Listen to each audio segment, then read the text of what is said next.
Hi, my name is J. Peter Bruzzese. I'm here at VMworld. I'm here at the Pluralsight booth, and this is actually interesting for me. It's my first VMworld, so I'm excited to be here. I'm a Microsoft MVP. Typically, I go to Microsoft events like Ignite and some of the other shows, but I'm here today because I'm covering the subject for InfoWorld. I'm looking at the various booths and vendors. I'm also looking at the keynote from VMware and what they're trying to say and what their product pitch is, and getting a chance to talk to a lot of different folks. So I'm the Enterprise Windows journalist for InfoWorld. I'm an MVP for Microsoft. I make videos for Pluralsight, co-founder of a company called Clip Training, as well as co-founder of a company called Conversational Geek, which we have a couple of books on the floor. And that's my bio in a nutshell. Ultimately, what I'm seeing at the show here is a real push from VMware to take back the cloud, or retake the cloud from their perspective. So I think most people would agree that when they think of the top vendor for infrastructure, when it comes to the cloud, they think of Amazon Web Services. And so AWS is well known, and it's kind of locked in that space. Really coming up hard in that regard is Microsoft's Azure solution. And so we think of those two, but we might not think too often about VMware's vCloud Air solution. Maybe not so much in the public space, more in like the managed private cloud space. That's where that would sit. But they're really making a pitch here for a one cloud solution with a hybrid cloud, a unified hybrid cloud solution between VMware on the vSphere on the servers on premises and their vCloud Air solution. And so their idea is, if you have the ability to manage the whole thing easily, if you have the ability to see performance metrics and so forth, be able to onboard and offboard servers easily to the cloud and back, that all of this will kind of encourage folks to move more toward the VMware solution. So it'll be interesting to see how that comes off going forward. At this time, whether they realize it or not, and I think they do, they're not in the lead. It used to be all about the hypervisor, and in that regard, they were always in the lead of the solution pack. But with this move to the cloud, they're not in the lead. And so this may be an opportunity for them to retake the cloud by pitching this hybrid, unified hybrid cloud solution that works with their vCloud Air.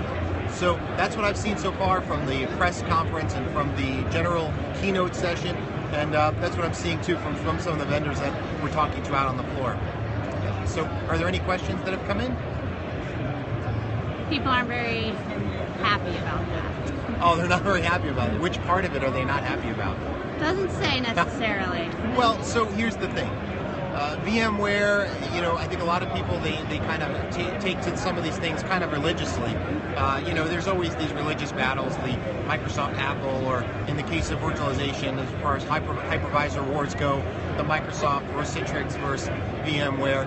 And there was no denying the fact that VMware was at the top of the chain.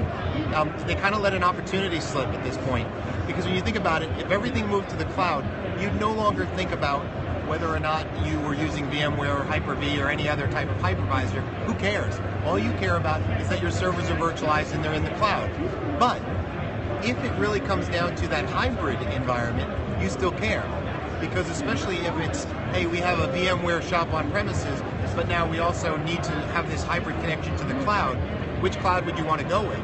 Well, it would make sense then for you to stick with the vendor you're comfortable with.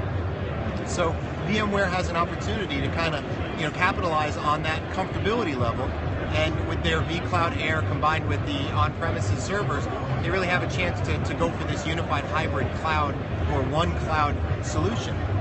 However, at the same time, Hyper-V has been gaining good ground. Microsoft's Azure solution is a good solution.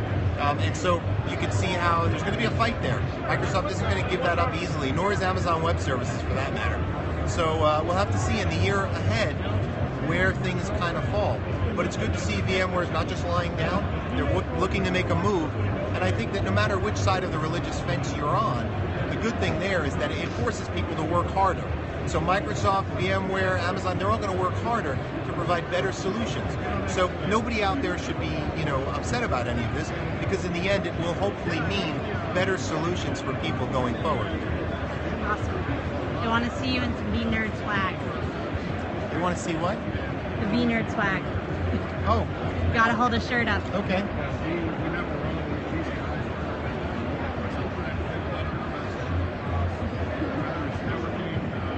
There you go. Loud and proud. I'm proud, I guess. Yeah, I don't know that I'm a V nerd, but hey, whatever. Hey. Bye, everyone. Thank you very much for tuning in. Certainly appreciate Pluralsight giving me an opportunity to speak a little bit. As I said, typically I'm on the Microsoft side, talk to the Microsoft folks, but this is a nice opportunity for me to be at my first VMworld. So far, I'm very impressed. It's a great show.